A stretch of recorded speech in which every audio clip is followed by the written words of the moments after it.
Good day mga sir at welcome back na naman sa ating channel. At for today's video, ayan, meron tayong dumating na parcel. So unbox muna natin ngayon since napakainit ang panahon at wala tayong masyadong trabaho ngayon. Meron kanina pero sandali lang. Meron lang tayong na-check na electrical problem. So ito yung i-unbox natin. Ayan. So nabili ko lang to sa Facebook. Sana legit to. Okay, so buksan muna natin.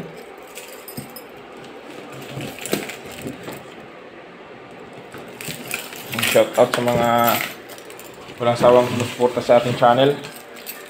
At sa mga bago pa lang sa ating channel, huwag kalimutang mag-subscribe.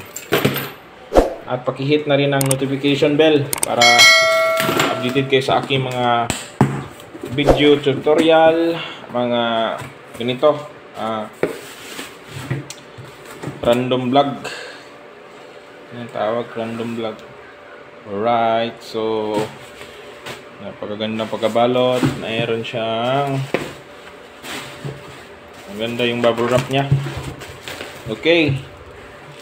Ito yung Ryobi na reciprocating tools, power tool. So nag-order ako nito para sa ating mga trabaho, no? At yan, since meron akong ganito, yung sa pinsan ko pinahiram sa akin, meron ako naka-experience na ako ng ganitong klase na tools, power tools. So napakagandang klase ito. Ayan, so tripod ko muna yung cellphone ko nang mabuksan natin ng ayos.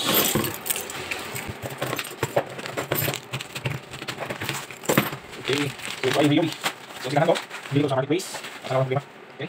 Okay, so sabi muna natin to. Okay.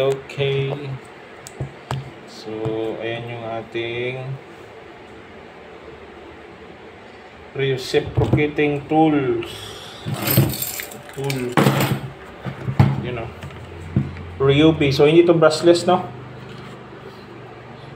Hindi to brushless, pero naka 1+ na siya. So, it means maganda na to. Yun na. Upgraded na to. Okay mga sir, ito na yung gagamitin natin na battery sa ating reciprocating na saw. Ryobi 1+ 18 volts lithium 1.5 Ah. Okay, so ayun, ito na yung reciprocating saw. So anong purpose nito? So ito is maganda to gamitin sa mga plywood, mga gypsum board, ano pa ba, yung mga light materials lang, o kahit pang putol ng kahoy. Yun nga, hindi tayo nakabili ng kuano. Sana pala binili natin na lang yung kuan nyo, no? Baka meron siyang kanang balak. Sa Facebook ko lang kasi ito nabili, at sikanhan din to. Sabi niya sa Australia pa to galing. At ito yung kuan, specification, serial number, Ryobi 18 volts 0, ano ba to? Number. Ito. So, ito yung kuan nyo, no? Serial number. So, year siya, 2021 pa. 22. Okay. So, electronic industry, Australia to. New Zealand. So, as usual, may in Republic of China pa rin.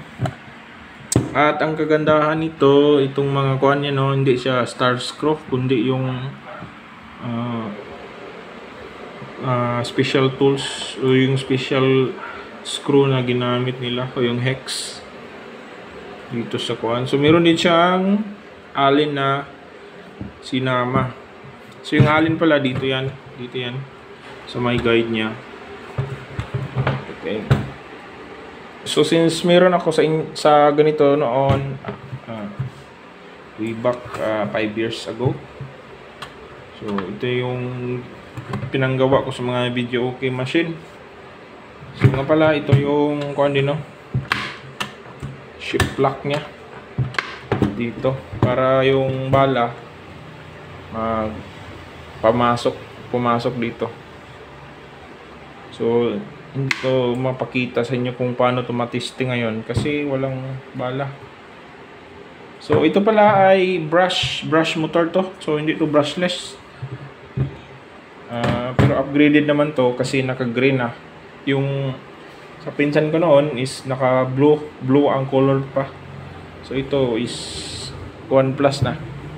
So meron din siyang anti-vibrate na ginawa dito, no, nilagay.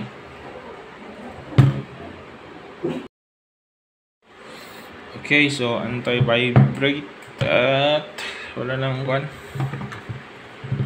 So sa Facebook, ilalagay ko lang yung link sa description. Yung grip din dito, no, maganda kasi may rubber grip dito. Maganda yung kuan. Okay. So sasaksak natin yung battery.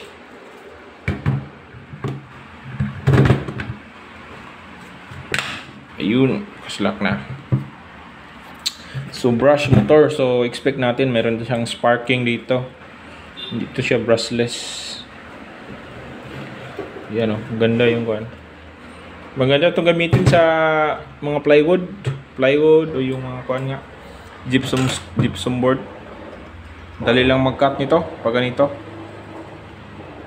Kaysa jigsaw kasi, meron namang jigsaw na di battery pero mahal yun. Ito nabili ko lang ng 1.5 ko lang to nabili, hindi kasama yung battery. So yun, ilalagay ko yung description sa Ryobi Tools Philippines ko pala to nabili, ha, sa Facebook Marketplace. So gusto niyo ganito, click nyo lang yung link sa description at hindi naman tayo attach dyan sa nagbibenta nito, pero share ko lang sa inyo dito. So switch, ito yung switch nya. Okay, so pag ganun natin, hindi siya nagana.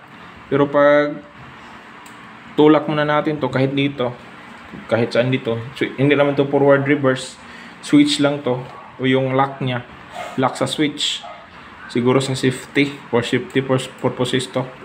So pag ginanon natin, ayun, so kuan lang natin, pag nag-off, automatic lock siya.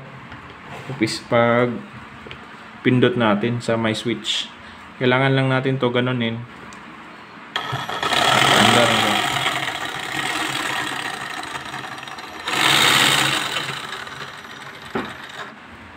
Okay, ganda, lakas.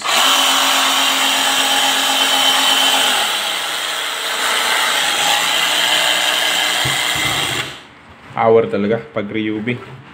Power talaga yung mga motor na kinuha nila. So meron din akong i-unbox, no, na Ryobi na brushless na 18 volts compact drill. So unbox ko rin.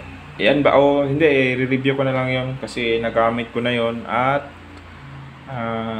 ito yung bago kong dumating ngayon. So mas nauna yung compact drill na binili ko kaysa dito. So ito yung battery niya. Ito kasi 1.5, hindi nakasama. Sinabi ko na kanina, hindi kasama tong battery. At yun, dito naman, pag ito yung ang problema ng Ryobi, pag ganito ma-vibrate, hindi natin mapipigilan ma-vibrate yan, lalo na pag nag-cutting kayo ng plywood, no, 3/4. Naka-experience ako, nahulog yung battery talaga dahil sa vibration niya. So ayun,